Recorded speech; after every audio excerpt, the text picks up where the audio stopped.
We do a lot with small watercraft on my other channel, and today we're going to be making a specific DIY dolly out of simple parts you can get from the hardware store and probably some scrap wood from your backyard. We're going to be making it for small jump boats and kayaks. Stay tuned, watch the entire thing starting now. I bought this solid steel rod. See, this is a hardware store, and here is always a metal section in each major hardware store, or a small one like this, like an Ace Hardware, and you can get metal rods of your choice. So these are straight cold rolled steel aluminum rods. Aluminum too. You're specifically going to get a rod like this. Not hollow. Go ahead and go with this. Alright, so these are the wheels in Harbor Freight. So you got the smaller, more basic ones. They're really cheap too. They're super reasonable prices. You got different color wheels. I mean, got a little wider rate. We're gonna go for the little bit bigger ones. Twice expensive, but also twice as big.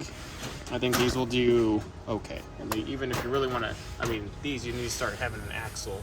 They even sell straight up full-on trailer wheels, which is kind of good because I kind of need a spare tire. I want spare tire deflated. True story.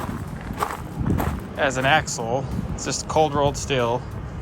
Maybe we'll paint it because obviously it's cold rolled and it will rust. But all right, I have these. These are the bigger wheels at Harbor Freight. They have the smaller ones, and I thought about just getting the smaller ones. Then I thought about not getting the smaller ones and just getting these because they're huge. And all the wheels I see that Dolly and Yaks are mega huge. They're this weird, huge, monstrous, like monster tire, like Dolly. I want to have those. No. None of this is waterproof or water rated, by the way, but it'll work in and out of a. This is all it's gonna do. That goes in.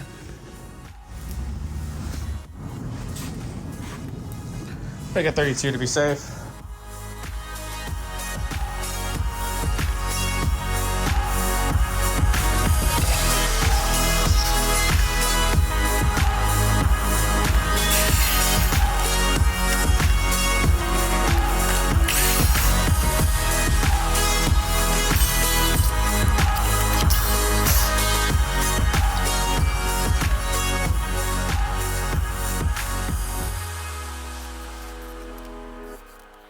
In this case, we just used one piece of like 2x4. I think this was an 8-foot 2x4.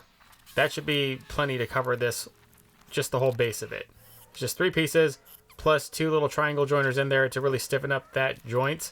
We used wood glue, and then we just appropriately drilled pilot holes and then drilled bigger screws in there to kind of hold it all in place. If you're a woodworker and you know tricks on how to do it better, then it probably will work a lot better. But this worked actually fine. But this is pretty sturdy. All we're going to do now is just use an auger bit to drill holes for the axle and slide that thing on in. We go over this because wood's been sitting there for the back for a while, so just to get rid of any rough edges and splinters, we lightly went over it with an orbital sander. And that's about as much as we really did to it. Later on, we're going to preserve it in oil-based enamel just to give it a good sealed coat after we get it all installed, of course, and make sure it works. So far, it's looking okay. I was also thinking how stupid it is. Like, the scupper plug deal is awesome, but to make a really good deal out of them, I'm gonna have to weld tubes together or do some sort of PVC pipe mold thing, which is also something we could possibly do later. But right now, all we have is wood in the backyard. Or we can just make like running boards that Yak can sit on.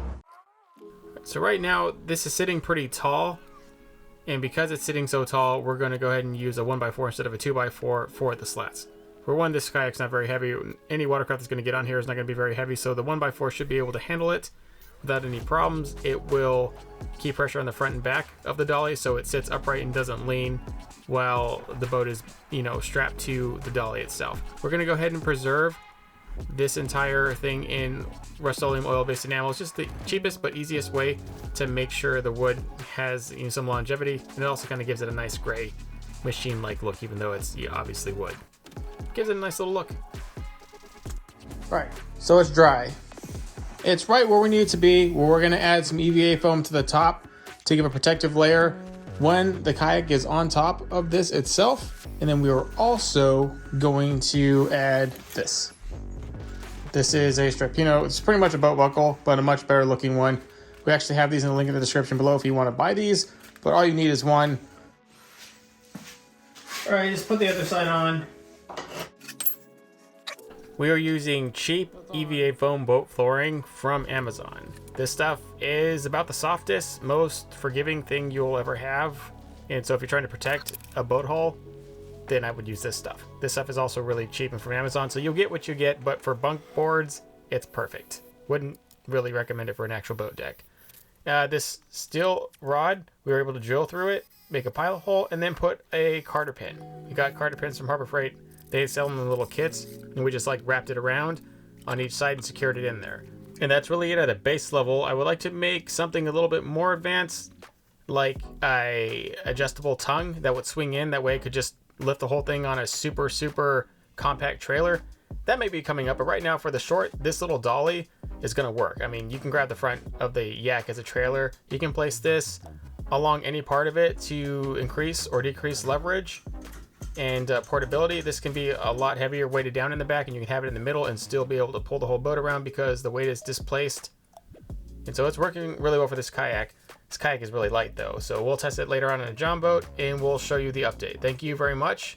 Stay tuned for more videos. Like and subscribe, comment and share, all that fun stuff. Take care, DIYers. See you out there.